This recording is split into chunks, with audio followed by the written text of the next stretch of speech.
Sveiki, mylėjai. Mano vardas Lolita Verdi.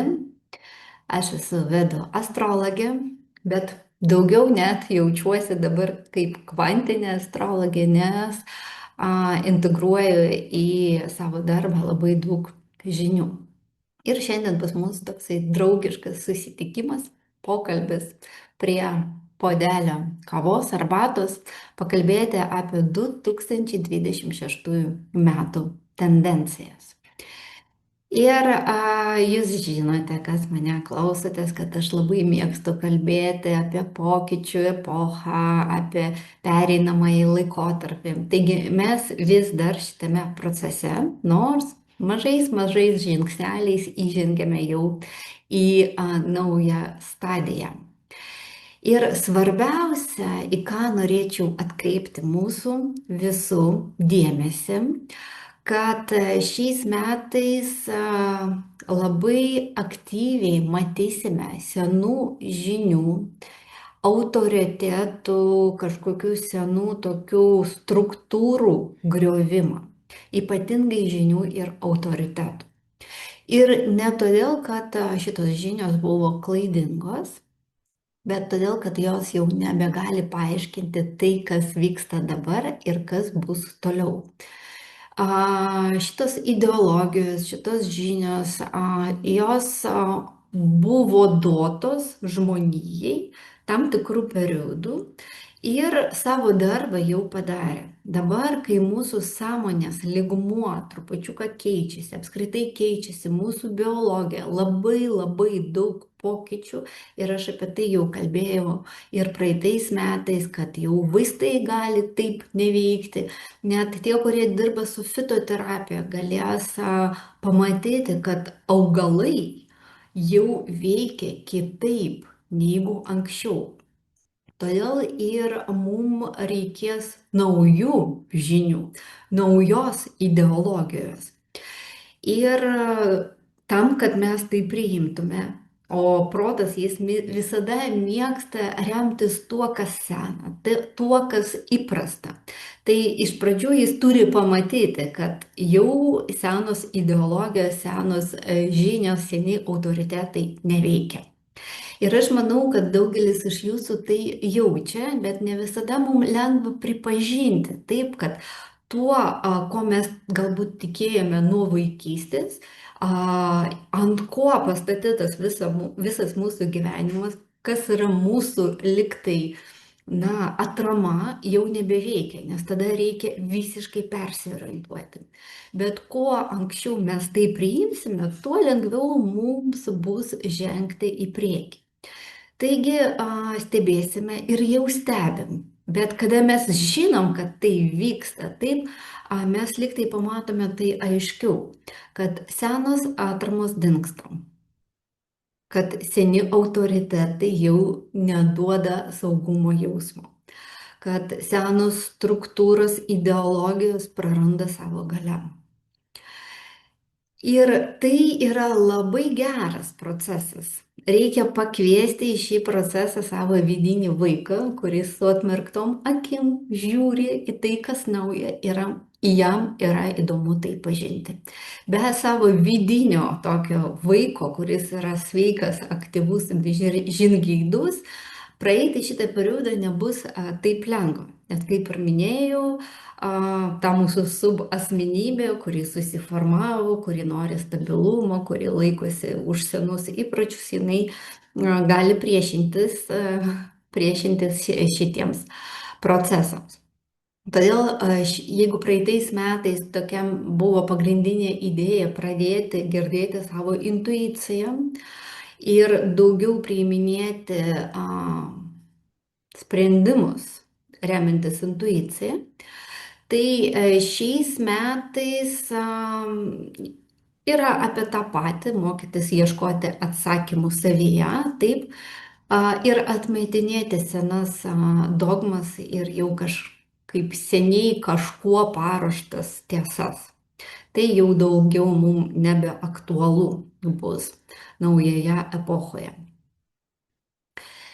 Ir svarbiausiai taškai turbūt kaip visada yra užtemimai. nes per užtemimus nauja realybės matrica lyg tai suinstaliuojama. Taip, kas mane irgi klauso jau seniai, žino, kad aš mėgstu būtent šitą metaforą, kad užtemimas tai yra periodas, kada lyg tai į kompiuterį įdedamas flašiukas arba pajungiama programa, taip, ir vyksta instaliacija naujų procesų. Taigi 2025 metais kovo mėnesį vyko labai ypatingas, įdomus, stebuklingas užtemimas, tenai dalyvavo labai daug planetų. Ir aš tai matau, kai naujos pasaulio matricos instaliacija, jinai įvyko, programos buvo paleistos ir po trupučiuką išsirituliuos. Ir jau vasario 17 dieną ir kovo 3 dieną visos datos aš dar paskelbsiu savo puslapyje. Čia mes daugiau kalbėsime bendrai. Taip, vyks Saulės užtemimas, po to vyks Mėnulio užtemimas. Ir Saulės užtemimai, jie dažnai yra svarbus tiems, kas turi valdžią, nes būtent Saulė jinai atsako, na, kaip ir už mūsų sielą, ir už mūsų ego, ir už valdžios turėjimą. Tai kažkokie politiniai procesai dažniausiai vyksta arčiau Saulės užtemimo, bet išsirituliuoja tie procesai ten, kur Saulės užtemimas matomas. Tai vasario 17 dieną tas, kuris bus užtemimas Lietuvoje, Europoje, nebus matomas, todėl, aišku, energetinėme lygmenyje procesas vyks, bet politinėme, ten, socialinėme lygmenyje kažkokie tokie labai svarbus procesai, būtent mūsų regione, kurie susiję su šiuo Saulės užtemimu, jie, nu, taip aktyviai nepasireikš. Ir kaip ir aš minėjau, kad Saulės užtemimai, jie liktai tokį kryptį užduoda ir šita kryptis, jinai reiškiasi ir, nu, mes ją pradedam matyti iki kito užtemimo, kuris bus rugpjūčio mėnesį, bet tendencijos, liktai taip kaip raudonų siūlų, išlieka net iki, nu, kol visas ciklas nesibaigs 19 metų. Ir galbūt net aš sakyčiau, dabar norėčiau pakalbėti apie užtemimus, kurie vyks rugpjūčio mėnesį, nes jie tokie irgi daugiasluoksniai, gilūs ir susijęs su tokiais vidiniais procesais. Ir tie yra, ir tas užtemimas yra svarbus. Bet vasario mėnesį tai jis liktai sukuria tokią naują ideologiją, kuri pradės reikštis, o rugpjūčio mėnesį užtemimai jau nuo to laiko pradės keistis elitas. Mes matysime, kad karūnos krenta. Na, sakyčiau, vat, idėjos tokios. Vasario mėnesį, tame laikotarpį nuo vasario 17 iki kovo 3 prasideda ideologiniai pokyčiai pasaulyje, taip, ir po to šitie ideologiniai pokyčiai, jie išsirituliuoja ir tie, kas elitas, kuris priklausė senai sistemai, po trupučiuką pradės kristi. Aišku, tai neįvyksta per vieną minutę, taip, bet mes matysim kažkokius procesus. Tai vieną žmogų labai svarbu, gal pasauliniu mastu, pašalins iš tam tikrų pareigų ir tai sukels tokį efektą, taip, kad tai pasireikš tai vienoje valstybėje, tai kitoje. Valstybės mastu tai vyks, įmonių mastu tai vyks, taigi kiekvienas tai išgyvens savaip, bet mes kalbame apie tendencijas.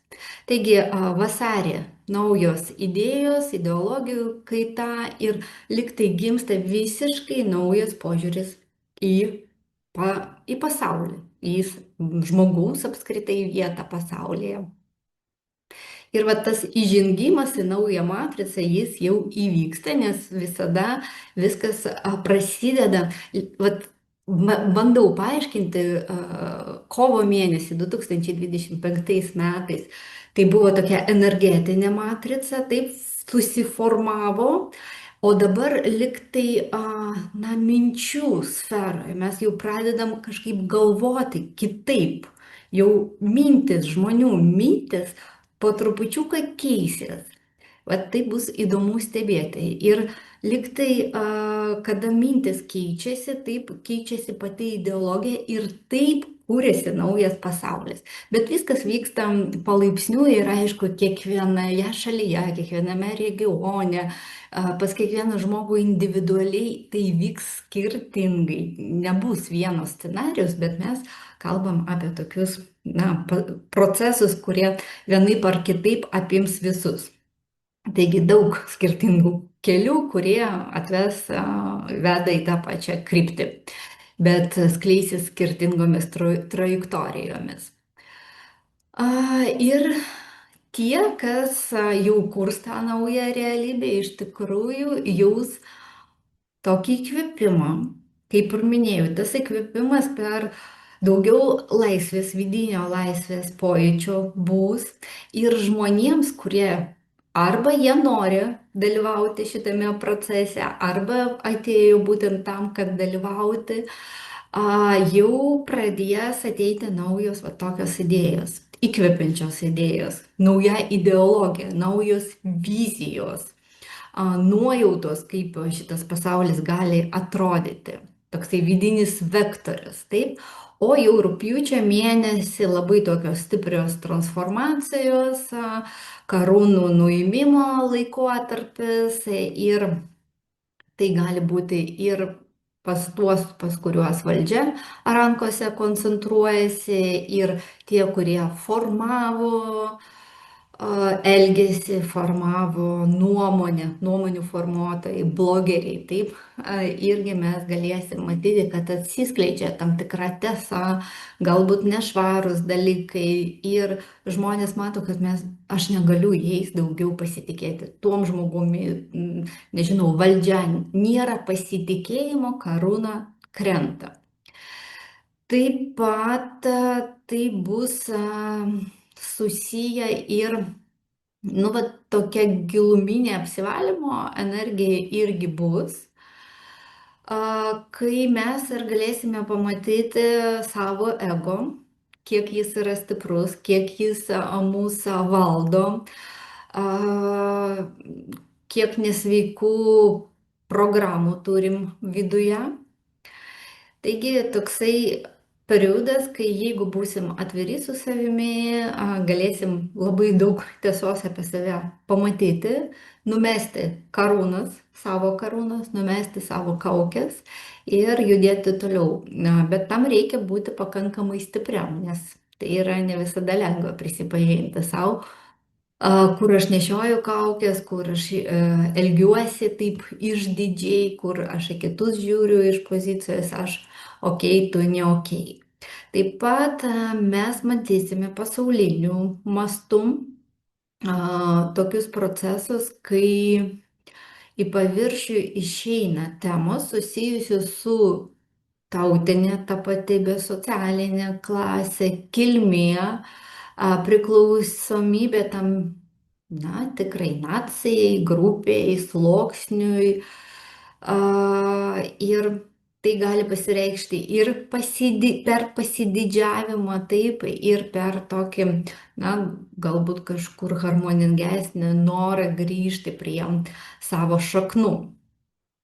Todėl galimi kažkokie socialinė tokia įtampa tarp šalyse, kur daug tautybių gyvena, taip, kažkokie konfliktai, vidiniai išgyvenimai ir tokie klausimai, kas mes esam, iš kur mes kilę, kur yra mano tėvynė, kokiai tautybei aš priklausau. Taigi jis gali vykti pakankamai sklandžiai, jeigu jis vyks su pagarba kitom tautybėm. Gerai, judam link 2026 metų pagrindinio tokio akcento ir aš jį pavadinau ideologijos kaita. Taigi, tai procesas, kuris man primena studentų diskusijas. Taip, jaunatviškas maksimalizmas, kažkur kategoriškumas, kažkur aštrus prieš pastatymas ir toksai požiūris juoda balta. Bet tai yra dinamiškas procesas, jeigu nuo 2020 metų mūsų liktai bandė versti žiūrėti kažkur į vieną tašką, taip, kur buvo daug baimių ir kažkoks negatyvus scenarius, tai dabar žmonės nustoja to tikėti taip ir nukreipia liktai savo žvilgsnį visiškai į kitą pusę ir sustabdyti to proceso jau nebeįmanoma. Taigi iškyla kažkokios naujos temos, atsiranda kitos vertybės ir tokiu būdu vat, ir vyksta formavimas, kolektyvinės sąmonės formavimas, nauja kryptis.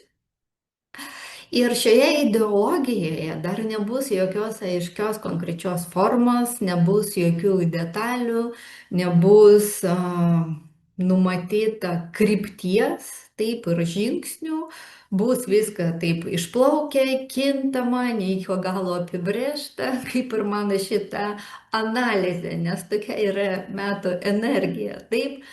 Bet jeigu pabandyti į tai pažiūrėti su vaizdu iš dangaus į žemę, smulkių detalių mes dar nematome. Bet liktai tokia bendra idėja, kad kažkas vyksta ir žmonijos žvilgsnis nukreiptas jau kitur. Taigi tokia raudona siūla, kurią aš matau. Ir gali būti, kad atsiranda labai daug naujų idėjų, kurios iš esmės keičia pasaulio judėjimo kryptį. Arba kažkokia viena labai plati ir didelė, kuri apima visus procesus ir tokiu būdu įvyksta tas pokytis. Nu, bet mums svarbu suprasti, kad tai yra ankstyvoji stadija, dar tokia abstraktyvi labai. Todėl nereikia tikėtis, kad viskas bus iškart realizuota ir gerai, kad nebus realizuota, nes jeigu realizuoti šitoje stadijoje, tai bus daug daugiau chaoso. Ir kažkokios idėjos bus pernelik optimistiškos, kažkokios bus nerealistiškos ir galbūt per daug įkvepiančios arba nutolusios nuo realybės. Bet šitas etapas yra svarbus ir jis turi vykti irgi. Taigi 2026 metai aš pavadinau demagogijų metai. Gražus iššūkiai, įkvepiantis pažadai, garsios idėjos, bet be kol kas realių žingsnių, bet vėlgi akcentuoju, taip ir turi vykti. Reikia išgryninti tą idėją, bet to jaunatviško maksimalizmo, bet tų demagogijų tai padaryti pakankamai sunku. Ir viskas ir gimsta toje ideologijoje. Ir, aišku, politikoje irgi visą mes tai stebėsime ir į kažkokias valstybės taip labai gali pasikeisti iš savo ideologinės pusės ir permastyti senas politinės konstrukcijas. Ir šitie metai 2026 bus derybų, diskusijų, diplomatinių procesų perkrovimų, sutarčių persirašymas, tarptautiniai kažkokie kontaktai, susitarimai, nauji alijansai, deklaracijos, tokia energija, tokios aktualiausios temos. Taigi mes stebėsime, kad seni alijansai išnyksta po trupučiuką arba vyksta persitvarkymai, kūrėsi naujos sąjungos aplink naujų idėjų. Taip, kažkokia nauja ideologija ir aplink ją jau kūrėsi naujos politinės sąjungos struktūros.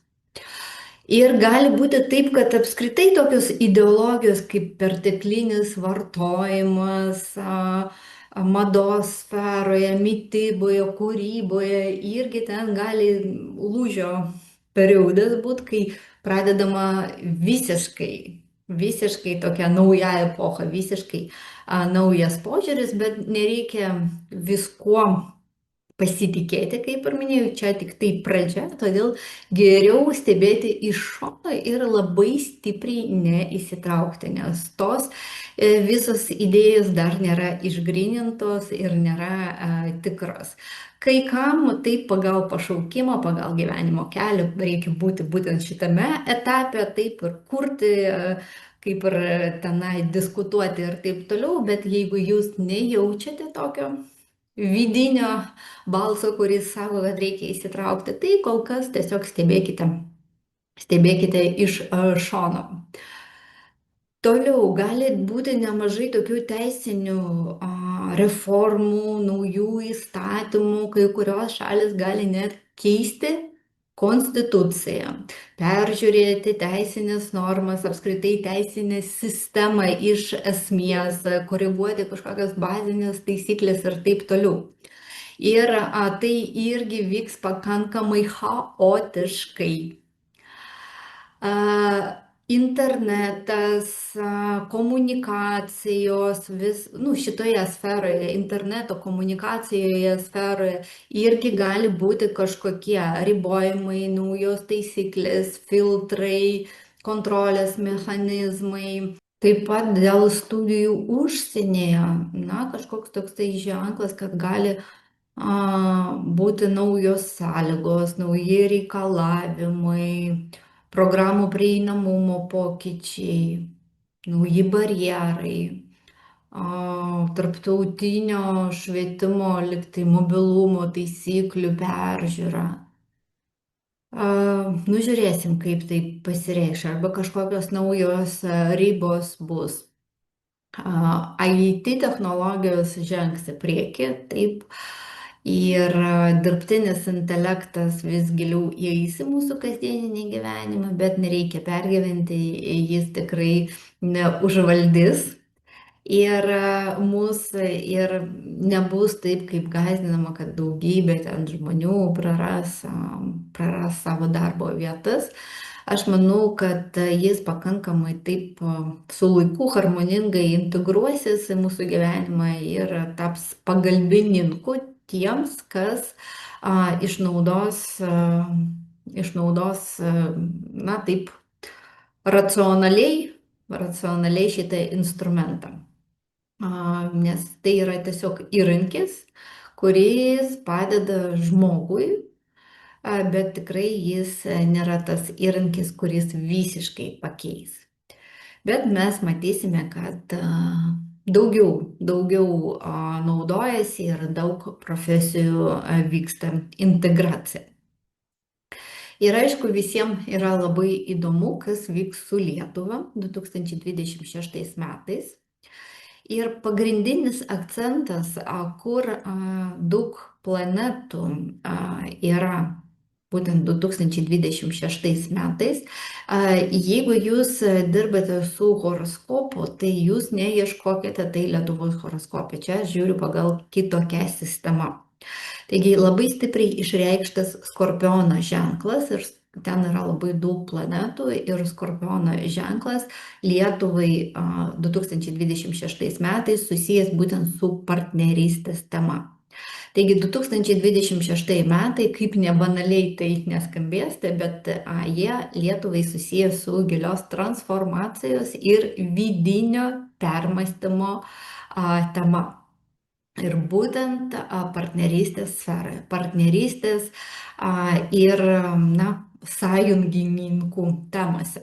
Taigi, kas yra draugas, o kas priešas. Praeitais metais aš rašiau, kad tas, kuris buvo draugas, gali tapti priešu ir atvirkščiai. Ir tai pasitvirtino, taip po rinkimų vienoje didelėje valstybėje. Aš nenoriu minėti pavadinimus, nes nenoriu išvis kištis į politinius klausimus, bet mes kalbam apie tai iš energijų temų. Taigi, kas dabar yra draugas, o kas priešas, į šitą klausimą reikės ieškoti atsakymų.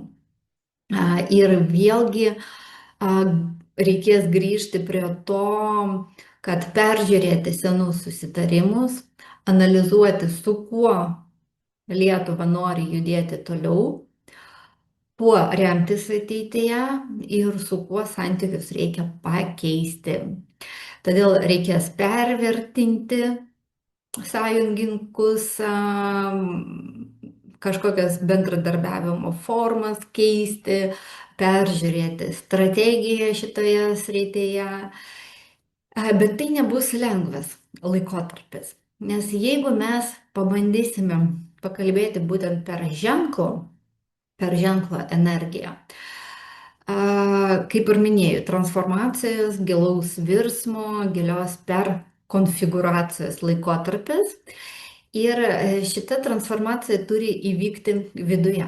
Apskritai, skorpiono ženklas labai stiprus, jis tai yra ženklas. Ir astrologijoje jis yra susijęs su transformacija per krizę.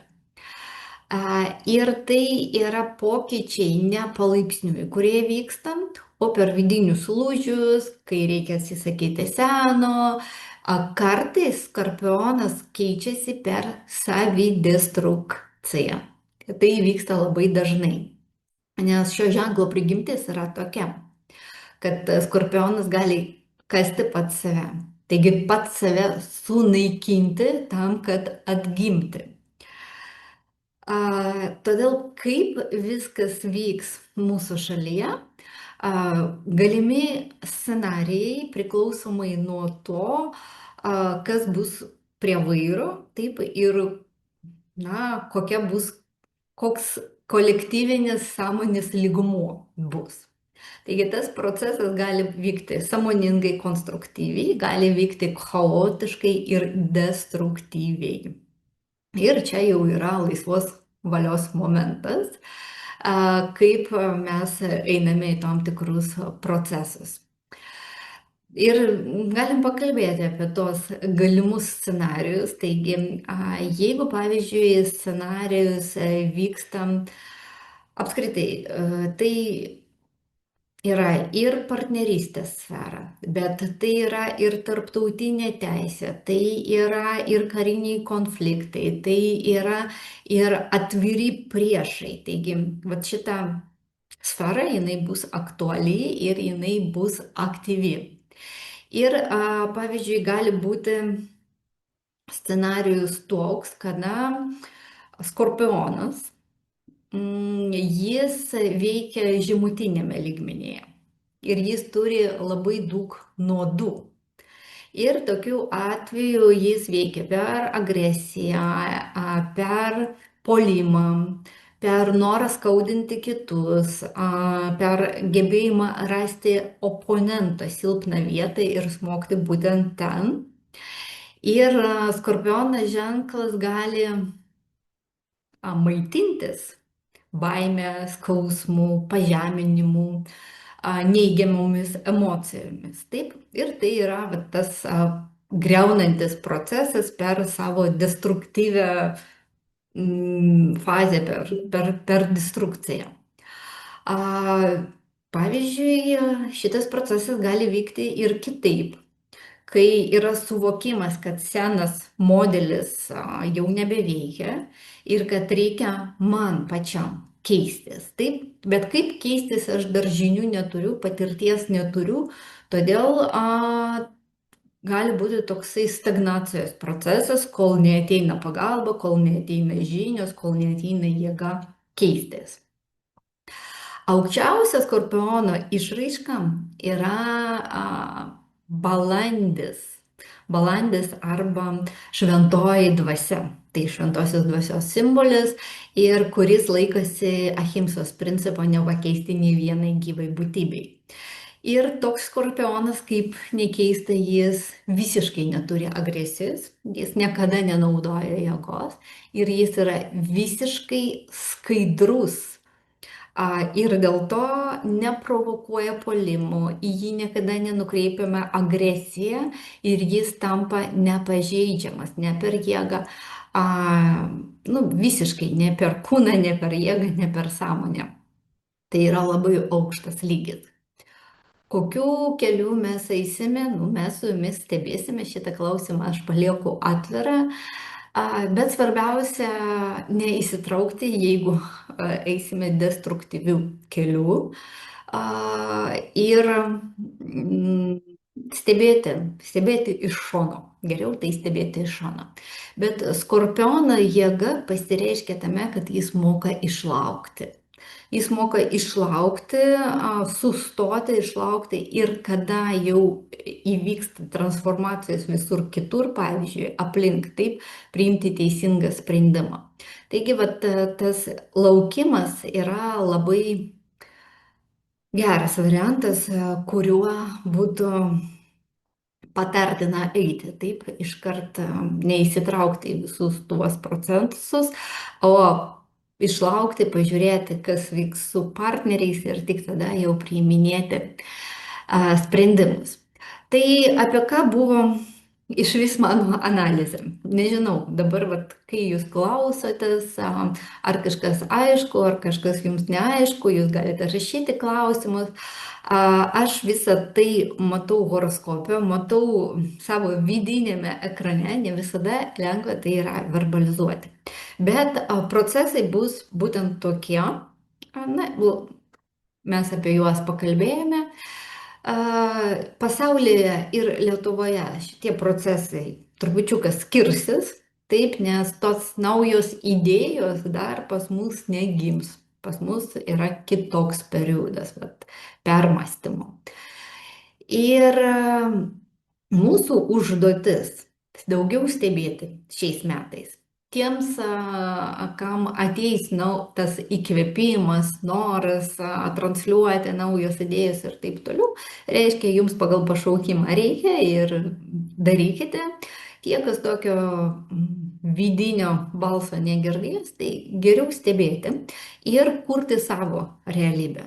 Mes turim tokias jėgas formuoti savo realybę, neįsitraukti į tos procesus, kurie vyks, o eiti savo keliu, matyti, kokį gyvenimą aš noriu gyventi, bet labai svarbu neremtis jau senomis sistemomis, senomis dogmomis, o planuoti per būsenas.